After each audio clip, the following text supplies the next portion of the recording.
Want to unlock your phone with your face? Oh, yeah.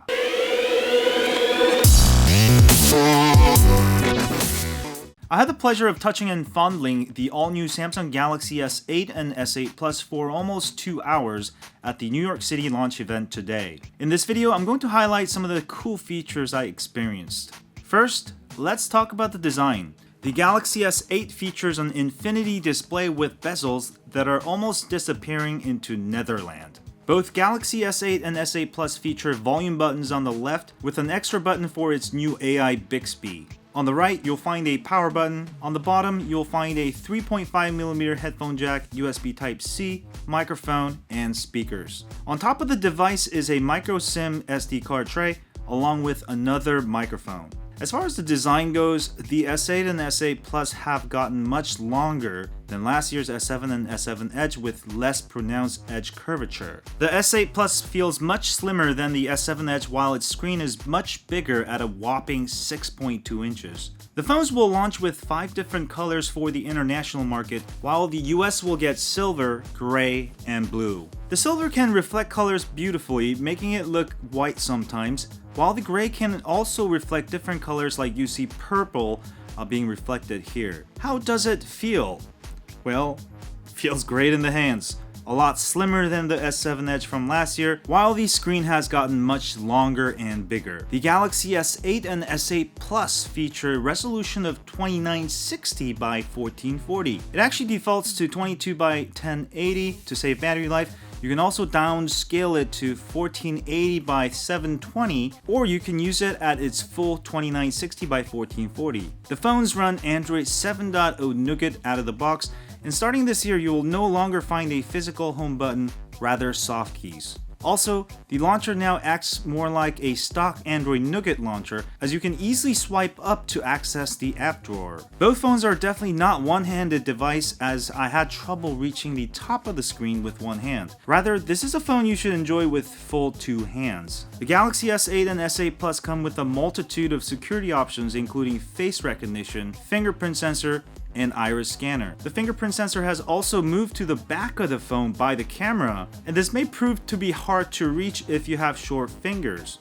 Also, if you're left-handed, you're in luck as the fingerprint sensor is much closer to your index finger, while for right-handers, the distance is a challenge. Even for myself, who is a regular phablet user. In fact, I will probably never use the fingerprint sensor on this phone, since you can also use iris or face recognition. Iris scanner works well just like it did with the Galaxy Note 7, but this also means an extra step where you have to swipe up before the phone scans your eyes. But the best part about the S8 and S8 Plus is definitely its face recognition. Setup is super easy. Simply put your face close to the phone.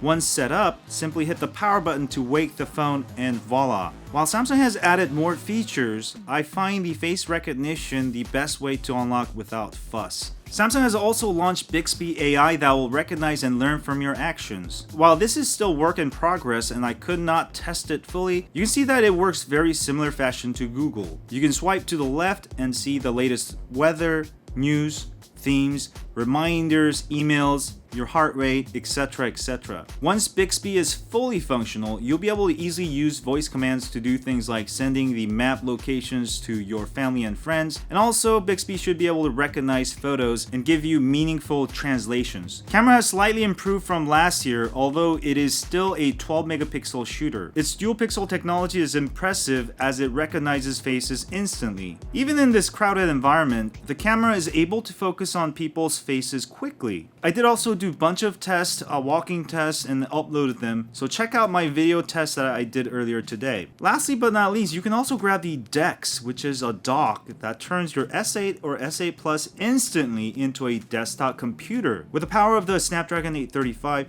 this is definitely going to be useful and make you more productive if you ever need to use a keyboard and a monitor. Overall, the Galaxy S8 and S8 Plus are both very impressive. While there are some problems that exist with its fingerprint sensor design, Samsung has really done a terrific job of bringing back the Galaxy line after its Note 7 battery fiasco. And yes, Samsung is doing an 8-point battery safety check, so we should not have any more battery problems. I feel like I need more time to really try out the phone, but for right now, I would say it may be one of the best phones to launch this year. especially considering this is the first flagship with Snapdragon 835. Of course, Sony's Xperia XC was announced, but they're not going to launch till much later in the year. Hi, click here to subscribe. Click here to subscribe.